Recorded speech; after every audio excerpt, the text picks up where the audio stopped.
नमस्कार मित्रों, नमस्कार। आप सबको मेरा नमस्कार। मेरा नाम अश्विन वैद्य है। आज मैं आपको एक अच्छी शायरी सुनाने जा रहा हूँ। लोगों से रिश्ता निभाकर एक ही बात सीखी है मैंने। लोगों से रिश्ता निभाकर एक ही बात सीखी है मैंने। किसी की हद से ज़्यादा फिक्र करोगे तो वो इंसान तुम्हें रद्दी के भाव समझने लगेगा। तो वो इंसान आपको रद्दी के भाव समझने लगेगा। खूबसूरत सा एक पल किस्सा बन जाता है। खूबसूरत सा एक पल किस्सा बन जाता है। जाने कब कौन जिंदगी का हिस्सा बन जाता है। जाने कब कौन जिंदगी का हिस्सा बन जाता है। कुछ लोग जिंदगी में ऐसे मिलते हैं।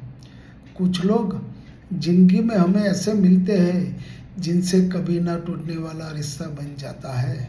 जिनसे कभी ना टूटने वाला एक रिश्ता बन जाता है। Thank you, thank you.